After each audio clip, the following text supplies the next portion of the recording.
2024 সালের 23 জুন বাংলাদেশ সেনাপ্রধানের দায়িত্ব গ্রহণ করেন জেনারেল ওয়াকারুজ্জামান। এরপর থেকে এখন পর্যন্ত তিনি যেভাবে একের পর এক চ্যালেঞ্জের মুখোমুখি হচ্ছেন তা সাম্প্রতিক বছরগুলোতে আর কোনো সেনাপ্রধানকে হতে হয়নি। ঐতিহাসিক জুলাই আন্দোলন, গণঅভ্যুত্থান, 5ই আগস্ট এর পরবর্তী বাংলাদেশ, নতুন অন্তর্বর্তী সরকারের অধীনে শপথ, আইন শৃঙ্খলা রক্ষা, সেনাপ্রধান যেন বিশ্রাম নেওয়ারও সময় পাচ্ছেন না। এসবের মধ্যেও অনেক বিচক্ষণতার সাথে তিনি তার দায়িত্ব পালন করে যাচ্ছেন। ছাত্র জনতাকে দমাতে আওয়ামী সরকার যখন প্রথমবার কারফিউ জারি করেছিলেন তখন থেকেই সবার নজর ছিল সেনাপ্রধান ওয়াকারুজ্জামানের দিকে। সেনাবাহিনীর এই জেনারেলের সিদ্ধান্তের উপরই নির্ভরশীল ছিল বাংলাদেশের ভবিষ্যৎ।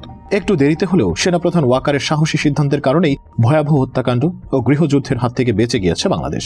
বাংলাদেশ জাতীয় পার্টির চেয়ারম্যান আন্দালিব রহমান পার্থ মনে করেন, বাংলাদেশের ইতিহাসে সেরা 5 জন সেনাপ্রধানের তালিকা করলে সেখানে অবশ্যই জেনারেল ওয়াকারের নাম আসবে। এদিকে সেনাপ্রধান ওয়াকারুজ্জামান কি ভাবছেন বর্তমান ও ভবিষ্যৎ বাংলাদেশ নিয়ে, সেসব কিছুর বিস্তারিত নিয়েই সাজানো হয়েছে ফ্রেন্ডস নাওয়ের আজকের এই ভিডিওটি। গণঅভ্যুত্থান পূর্ব ও পরবর্তী সময়ের সবচেয়ে গুরুত্বপূর্ণ এবং প্রভাবশালী ব্যক্তিদের তালিকায় সেনাপ্রধান জেনারেল ওয়াকারুজ্জামানের নাম অবশ্যই থাকবে। তার দূরদর্শী সিদ্ধান্ত একদিকে যেমন দেশকে স্বৈরাচার মুক্ত করেছে, সেভাবেই তিনি দেশকে বাঁচিয়েছেন সম্ভাব্য এক গৃহযুদ্ধ থেকে। অগ্নিঝরা জুলাইয়ের শেষ ভাগে ছাত্র জনতা বিজয়ের দ্বারপ্রান্তে থাকলেও আওয়ামী সরকার কর্তৃক দেশ জুড়ে সেনাবাহিনী মোতায়েনের কারণে আন্দোলন অনেকটাই থমকে যায়। আমাদের গর্বের এই বাহিনী জনতার বিরুদ্ধে যাবে কি না তা নিয়ে চলছিল ব্যাপক জল্পনা কল্পনা। প্রাক্তন প্রধানমন্ত্রী শেখ হাসিনার সাথে সেনাপ্রধান ওয়াকারুজ্জামানের আত্মীয়তার খবরে আরো বিচলিত হয়ে ওঠে সবাই। তবে শেষ পর্যন্ত জনতার কাতারে ছিলেন ওয়াকারুজ্জামান। বাংলাদেশ জাতীয় পার্টির চেয়ারম্যান আন্দালিব রহমান পার্থ ডেইলি যুগান্তরকে দেয়া এক সাক্ষাৎকারে বলেন, সেনাপ্রধান এবং ওনার টিম যে কাজ 5 আগস্ট করেছেন, যেভাবে করেছেন, তাতে পার্থ ওনাকে সম্মানের জায়গাতেই রাখেন। সেই সাথে পার্থ মনে করেন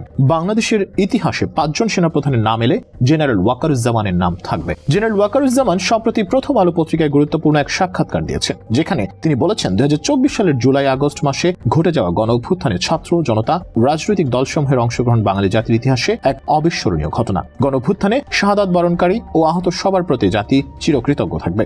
গত 15 বছরে প্রশাসন, পুলিশ, বিচার ও ব্যবসা সহ রাষ্ট্রের নানা ব্যবস্থা ভেঙে গেছে। এটাকে একটা স্বাভাবিক জায়গায় আনতে সময় লাগবে। এ বিষয়ে জেনারেল ওয়াকার বলেন, এটার জন্য রাজনৈতিক দল ও সরকার লাগবে।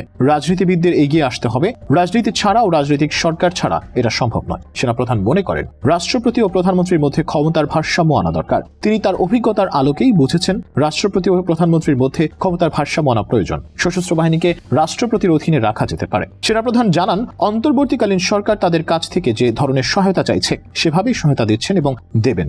যেদিন অন্তর্বর্তী সরকার বলবে আপনাদের অনেক ধন্যবাদ, আপনারা আপনাদের কাজটা সম্পন্ন করেছেন, এখন পুলিশ আইন শৃঙ্খলার দায়িত্ব নেবে, সেনাবাহিনী তখন সানন্দে সেনানিবাসে ফিরে যাবে। সেনাপ্রধান চেষ্টা করবেন প্রধান উপদেষ্টা যেভাবেই তার বা সেনাবাহিনী সাহায্য চাইবেন তারা সেভাবেই ওনাকে সহযোগিতা করবেন। এটাতে যদি তাদের অসুবিধা হয়, সৈনিকদের যদি সাময়িক অসুবিধা হয়, তারপরও সরকারকে সহযোগিতা করে যাবেন।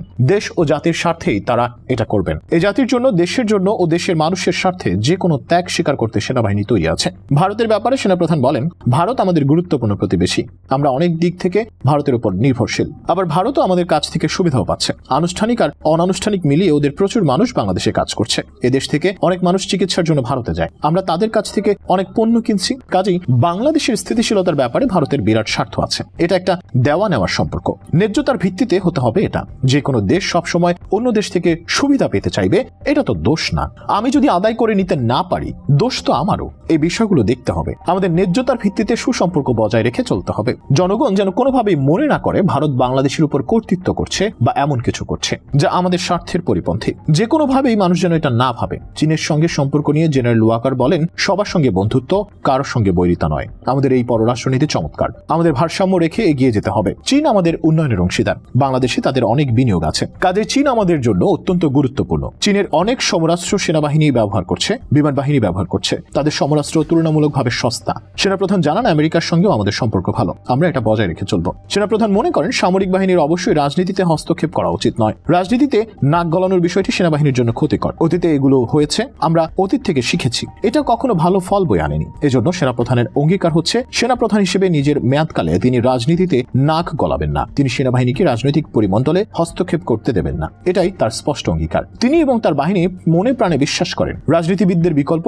রাজনীতিবিদেরাই, তাদের বিকল্প সেনাবাহিনী নয়। গত আগস্টে আরেফিন কবির নামের এক সেনা কর্মকর্তা তার ফেসবুক আইডিতে লিখেন, তারা সবাই মিলে জেনারেল ওয়াকারকে বলেছিলেন তারা ছাত্র জনতার বিরুদ্ধে দাঁড়াতে চান না। এই পোশাকের মর্যাদা রক্ষা করতে, নিরীহ মানুষের রক্তে নিজেদের হাত রঞ্জিত করতে রাজি ছিলেন না সেনাবাহিনীর সদস্যরা। তখন জেনারেল ওয়াকার সব সদস্যদের তার উপর বিশ্বাস রাখতে বলেন। তখন অনেকেই ভেবেছিলেন এটা হয়তো বলার জন্য বলেছেন ওয়াকারুজ্জামান। তবে পরবর্তীতে দেখা গেল সেনাপ্রধান ওয়াকার আসলেই তার কথা রেখেছেন। তার একটা সিদ্ধান্তের কারণে বেঁচে গিয়েছে হাজারো প্রাণ। কারণ শেখ হাসিনা চেয়েছিলেন শেষ মুহূর্ত পর্যন্ত কঠোর হতে, সেনাবাহিনীকে বলেছিলেন মিছিল দমন করতে, তবে সেনাপ্রধান ওয়াকার বলেছিলেন সেটা সম্ভব না। 5 আগস্ট সকালবেলা শীর্ষ আইন প্রয়োগকারী কর্মকর্তাদের সঙ্গে বৈঠকে হাসিনা বলেন, আপনাদের কঠোর হতে হবে, সবকিছু নিয়ন্ত্রণে আনতে হবে, কাজটা কিভাবে করবেন তা নিজেদের মধ্যে আলোচনা করে ঠিক করুন।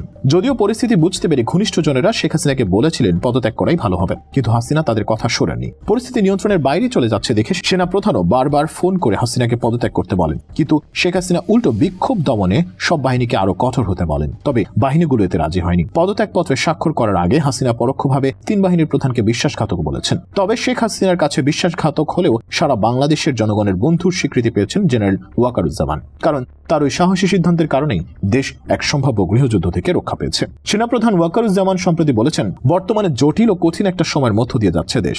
এই মুহূর্তে নিজেদের দাবি দাওয়াগুলো আমরা যেন সীমিত রাখি, সরকারকে বিরক্ত না করি, তাহলে সেটা আমাদের আইন শৃঙ্খলা রক্ষায় সাহায্য করবে। ধৈর্য ধারণ করি, ব্যবসায়ী শিল্পোদ্যোক্তাদের জিনিসপত্রের দাম নিয়ন্ত্রণে রাখা উচিত। এটা মুনাফার সময় নয়, চিরাচরিত প্রথার বাইরে গিয়ে কিছু করাটা জরুরি, কারণ দেশ তো এক কঠিন পথে চলছে।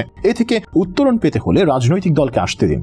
রাজনৈতিক দল ক্ষমতা এলে তারা এসব সমস্যার সমাধান করবে। কাজেই আসুন এ সময় আমরা সবাই মিলে অন্তর্বর্তীকালীন সরকারকে সহায়তা করি, যাতে তারা সংস্কারগুলো শেষ করে নির্বাচনের দিকে যেতে পারে। আমরা যেন তাদের উপর বোঝা না চাপাই। সেনাপ্রধান আবারও বলেন, তারা ডক্টর মোহাম্মদ ইউনূস অন্তর্বর্তী সরকারের সফলতার জন্য সবকিছু করতে প্রস্তুত আছেন এবং প্রস্তুত থাকবেন।